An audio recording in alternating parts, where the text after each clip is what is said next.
Barney, and this is All Things Possible TV, as you know, and we have episodes every week on how you can do your life differently and little pieces that we can add in to make you successful in your life. This week's episode is on finding balance and moving forward.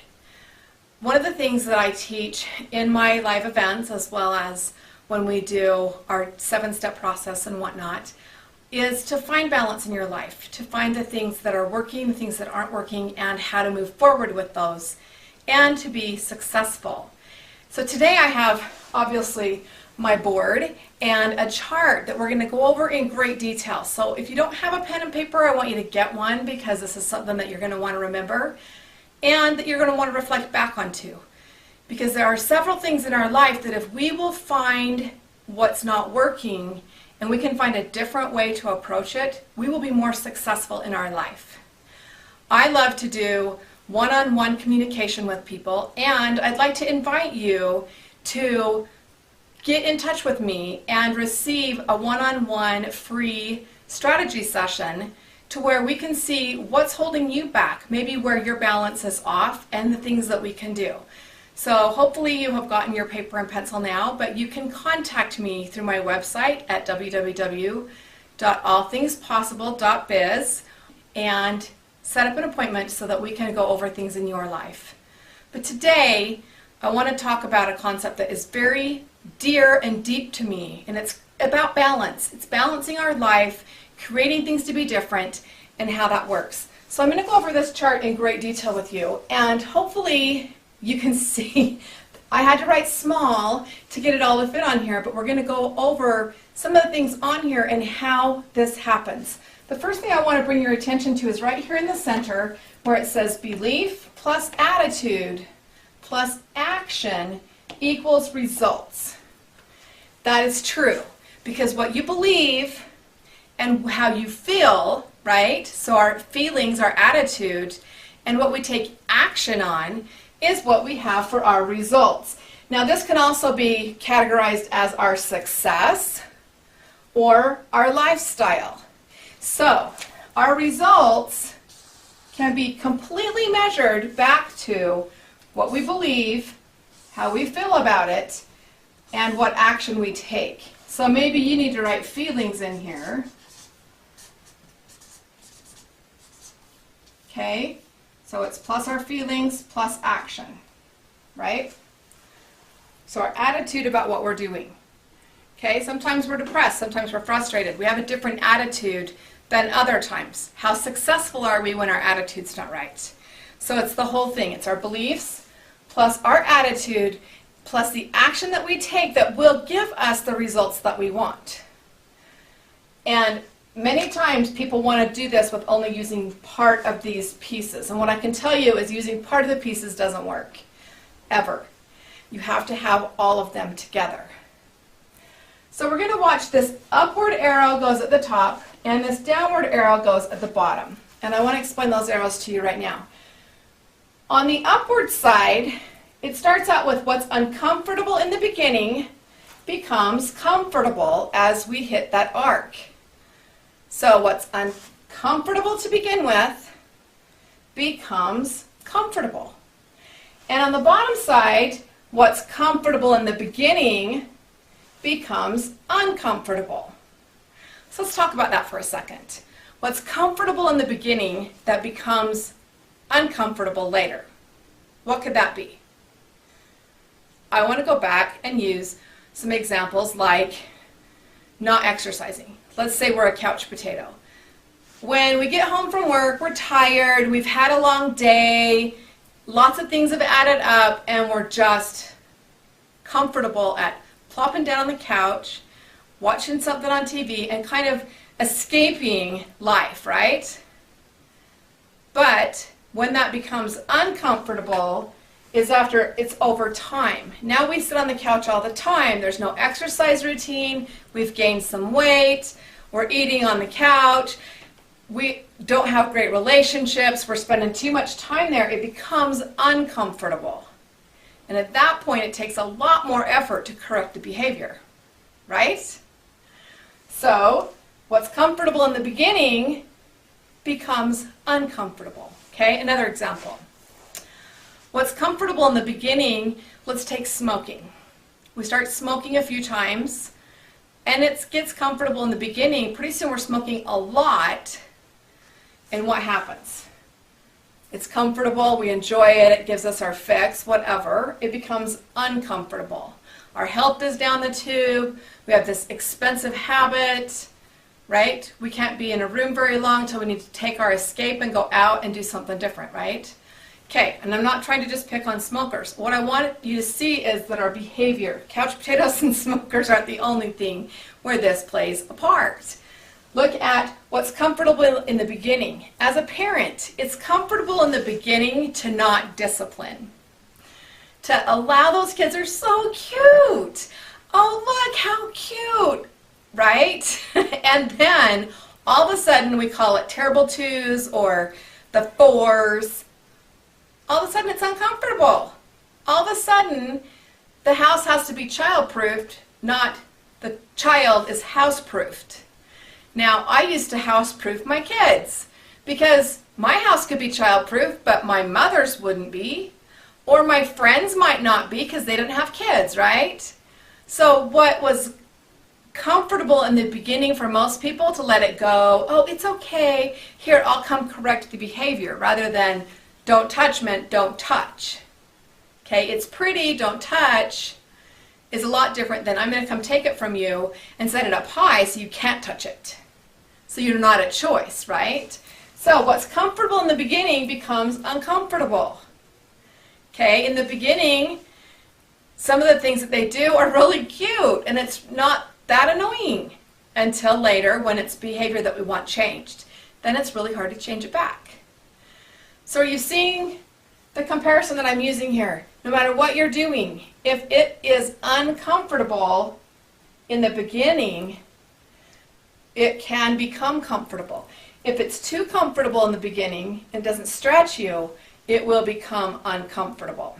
So let's go to the upside of this. What's uncomfortable to begin with becomes comfortable. I'll use an example of exercise. It's uncomfortable to get up early. It's uncomfortable to have sore muscles.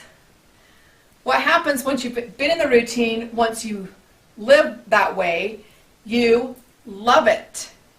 It's everything you ever wanted it to be. You can't not exercise. Getting up early becomes, wow, I can't sleep past this time. This is a great way to start my day. I take care of me, right? So what starts out as maybe uncomfortable or a little restricting becomes very comfortable over time. In our society, what I can tell you is that 5%, you see this 5% up here at the top? 5% of our society, 5%, are willing to do what's uncomfortable until it becomes comfortable. Okay, 95%, and I didn't really even fill in this arrow down here for you like the top one, so I will. 95% of our society is totally happy with what's comfortable now and becomes uncomfortable. So, it's easy for me to show you examples of this because how many of us need to lose weight? How many of us want more business? How many of us want other things in our life? Okay, well, maybe some things were comfortable that became uncomfortable. What I can also tell you is that the 95% right here is considered failure. How many people feel like they're a failure? I can ask in a room of people during a live event, how many feel like a failure, and more than 95% of the hands will go up. In the upper 5%, this is considered successful.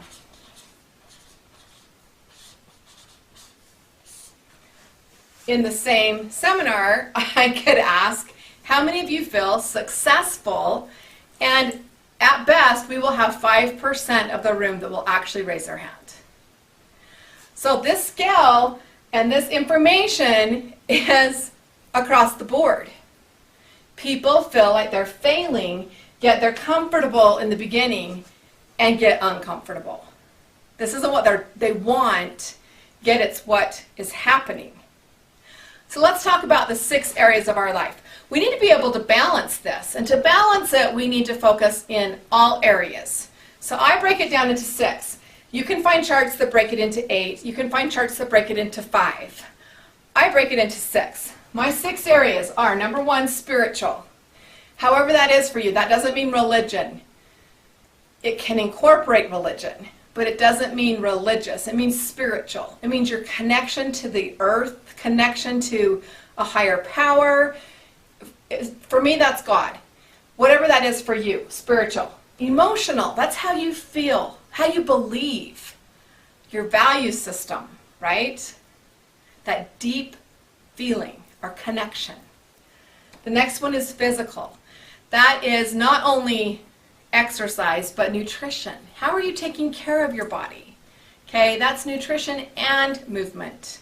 Not just exercise, not just diet. It is our physical being. How are we taking care of that? Sometimes even in this category, it can include our physical needs, such as clothing, our homes. Okay, so we have to be careful how much, because this could be where we're putting a lot of our physical needs. Okay, it's more than just diet and exercise. The next one is business and financial.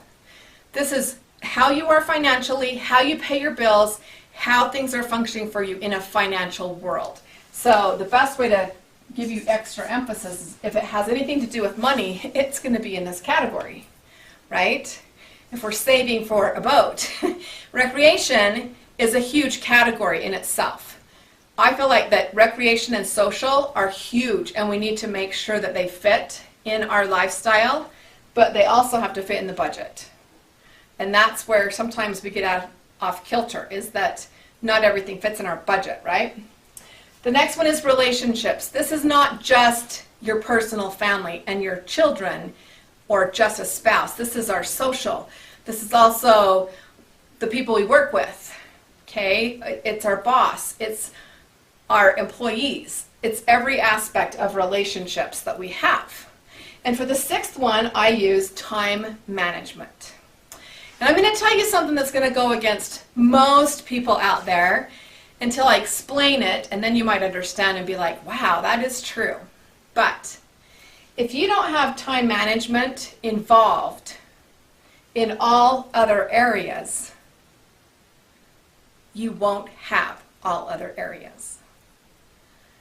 Time management is that critical. So many people don't think that's the truth, but let me give you a few things to think about.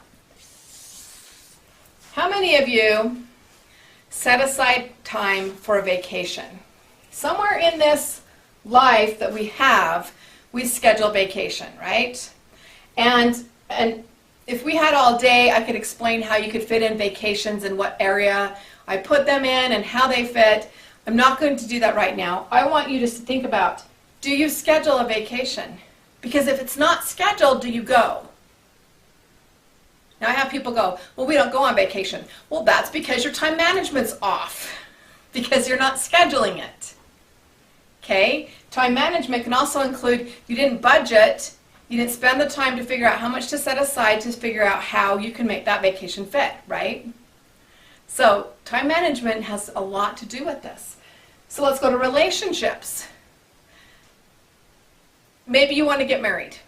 Well, if you don't set aside time to date, you'll never get married. Maybe you want kids. If you don't set aside time to be able to have, you know, when are we having a baby? When will I be off work? Will I ever go back to work? Am I a stay-at-home mom, or do I want to go back? There are all kinds of things to figure out. That all falls under time management. How we budget our time, what we put our priorities on. Physical. If you aren't in good physical shape, you have not made time for it. Period, end. You've got to make time for it or it won't happen. People tell me all the time, I'm going to get up early and I'm going to do this and I'm going to add this and that and the other, and then pretty soon they're going, well, I stayed up late and I didn't make time. I didn't make time. Exactly. Time management comes down to scheduling ourselves, keeping to our schedule, and following through. Now there's always times to change your schedule, put it in at a different time, try different things that work. And the same thing with like spiritual and everything else. If you don't make time for it, it won't happen. So many times people want me to like be nice and not say it like it really is. But what I can tell you is if you don't make time for it, it won't happen. Every aspect. If you don't make time, it's not going to happen. It's going to become something that's comfortable that becomes uncomfortable. So, we talked about the 5%. Do you know that in society, 5% of the population makes the most money? 95% of us don't. Okay? 5% of society is fit and in shape. 95% of us have somewhere to improve. 5% are financially set and don't even need to worry about the retirement because they're financially taken care of. They've done it. 95% haven't. It's the ratios. So what it comes down to is balancing all these areas in our life, finding what our beliefs, our attitude, what action we need to take to get the results we want. We need to find out what we have to do to create what we want in these areas. Okay? What I can tell you is it's easy to do this. Simple disciplines over time, made consistently, will create us to be successful. Amazing that that works, right? Simple disciplines made consistently over time. The last video that I made was about that little steps, the little steps that make us successful, right? Consistent behavior. My statement that I say a lot, you've heard it, is the little things that we do on a consistent basis that ultimately changes our life. This is the little steps. These little steps are going to be what changes your life. The easy not to do, it's really easy not to get off the couch and go do something else. It's easy not to start that extra load of laundry. It can wait. It's easy to procrastinate. But what if we found procrastination is horrible? In the end, you always have to play catch up. I told you last time about my weeding. I procrastinated. I didn't make time for it. The yard work didn't fit in my 6 areas at all. Okay? And so when I did make it fit, it made me hurt really bad. I had to pay a price, right? We have to pay a price no matter what we do. We pay the price. It's either a happy price that we receive from because we've done what we're supposed to do, or it can be a painful price. So that's just a little piece for you to think about. So this is simple errors in judgment over time. Okay, a simple error in judgment is procrastination. A simple error in judgment is not doing it when you first think of it. Okay, you've seen a video where Bill actually had this impression, my husband, my business partner, to put a blockage, to mark this metal that was sticking out. He had the feeling. It was easy not to do anything about it. Pretty soon, next thing you know, he walked straight into it. Right? Painful, painful, painful. Cut his nose completely off. Had to glue it back on.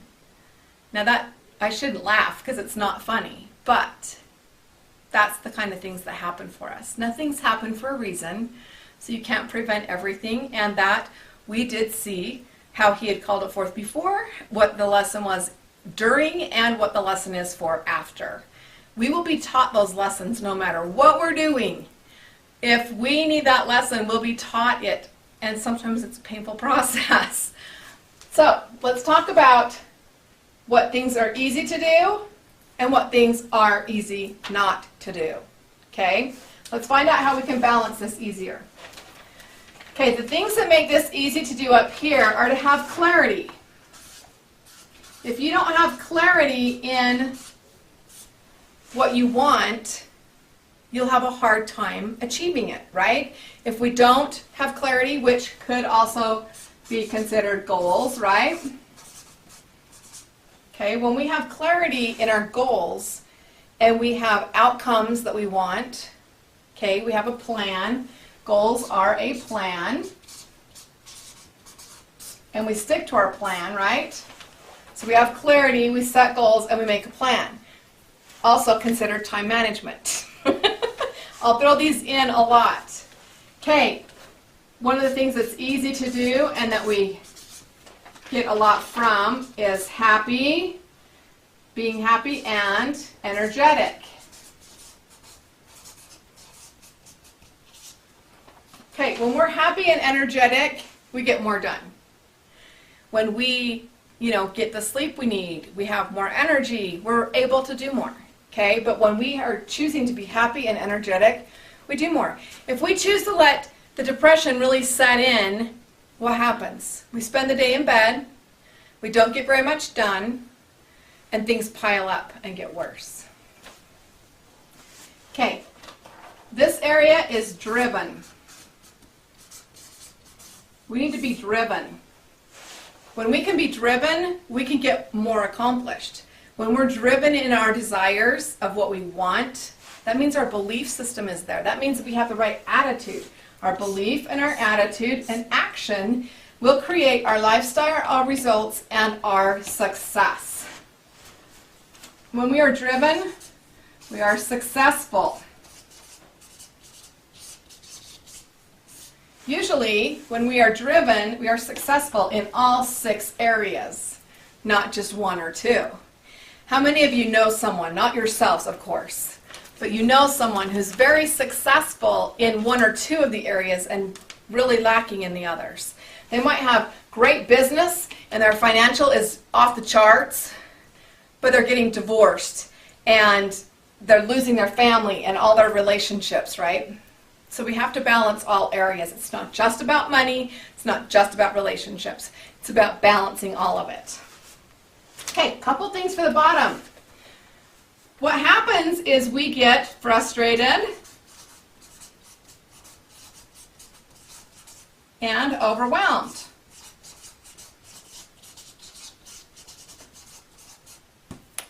Most of the time, frustration and overwhelm set in when we are not prioritizing. Okay, so we procrastinate, we don't do things, and it gets worse and worse and worse. Pretty soon it explodes, right? And when it explodes into frustration and overwhelm. When really, if we would have been doing things all along the way and balancing our areas, we don't have that happen as often. But being comfortable in the beginning and becoming uncomfortable gets very frustrating, very overwhelming. Okay, this is when we're sad and we're tired.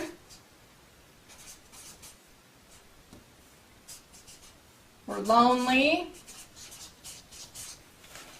Okay, what are we not doing? When we're sad, tired, and lonely, okay, we're not having relationships. We're not having balance. We're not finding what we need in these areas. Maybe we're not managing our time. Okay, maybe we're just showing up to work, going home, getting through the motions, right? And really, when we do this, we hide. We hide a lot in this area.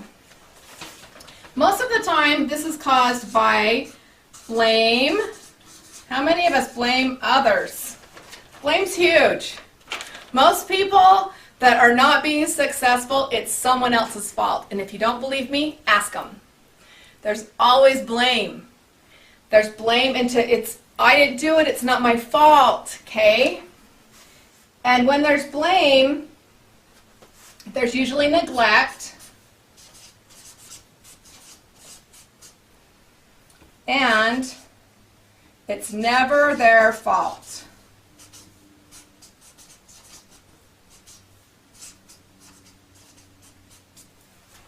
Okay, so when we start to blame, when we get accountable for ourselves and we start looking at, God, why is this happening?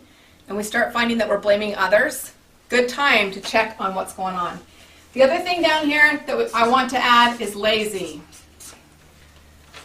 Lazy is not what people want to hear, but it's what is there. We're unwilling to do more, do what it takes. Lazy equals unsuccessful. Every time lazy will equal unsuccessful. So if you want to look at how things are working for you or how they're not working for you, look and see if you've been willing to do what it takes. Did you put the effort in? Are you doing your part and some? Because to get up here, it's and some every time. The other thing that I didn't write up here is that it's valuable.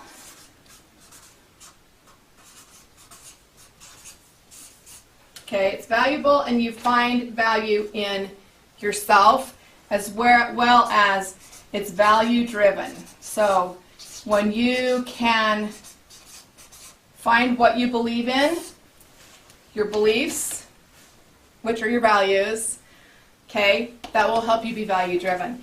The people that find their value, their true value, and what they want in life can always be found in this upper level of they want to help others. They want to do for others. They want to go change the world. They're out there changing the world. They're coming up with ways to make things easier and different. They're going out of the country and doing things for other people. Those are the things that become valuable and value-driven that will make us be in that top 5%. Do you know it's 5% of the people that are actually changing the world? What would happen if 95% of the world was really changing the world? What would really happen in our lives? How would our world really be? Our time's just about up, but I want for you to know that this chart is very important. You can go back to this and look at those 6 areas. What's working in your life? What's not working? How are you showing up for others? You know, sometimes it's really hard to take a good look in the mirror, and it can be really difficult. But it's when we're willing to do it that we can change. We can make adjustments. So hopefully you're in this top 5% and not in the 95%. Likelihood is you're somewhere in between. And I hope that this has helped you. I'm Kris with All Things Possible, and I want to invite you to go to my website. My website is www.allthingspossible.biz. Again, www.allthingspossible.biz. I have a 7-step program, 7 steps to create all things possible. This is just one of the little tiny things that we do in that program to move you forward, to help you in your life so that you have the success that you deserve. So join me and let's help you get to where you're in the top 5%. You're making a difference. I am offering a free 30-minute strategy session. So get in touch with me, go on the website, go to contact us, send me an email, and let me know that you're interested in working with me and seeing what we can do to change your life. The next 7-step program that I have is combined with energy healing as well. We have a huge discount, 50% off, at $997 for both to work with me and do the 7 steps, as well as the energy healing sessions with Bill, which you've seen his energy sessions, you've seen the subconscious mind. There's a ton he can do for you. So jump on board, join us in improving your life and moving yourself to the next level.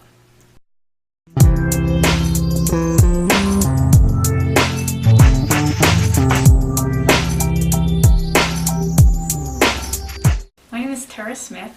I've learned a lot of things and a lot of tools that would help me get unstuck from the place that I was, that I couldn't figure out how to move forward, and just through mentoring has given me tools and helped me have accountability to actually implement tools. The accountability portion of what she has done for me is great because it helps me to have integrity with myself and build confidence that I can accomplish what I want to accomplish. And there's several other tools. Go to one of her events because there's several tools that will help you move forward.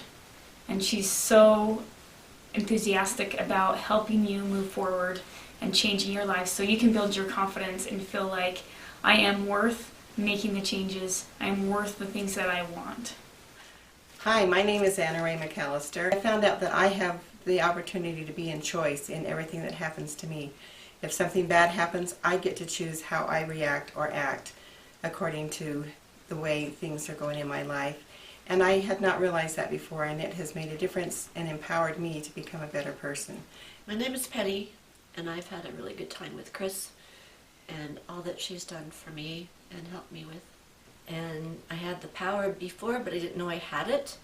And so it's been really good to be able to find out what I can do and progress and create better things in my life and help other people, and as well as helping myself. And it's been a really good experience, and I've grown a lot.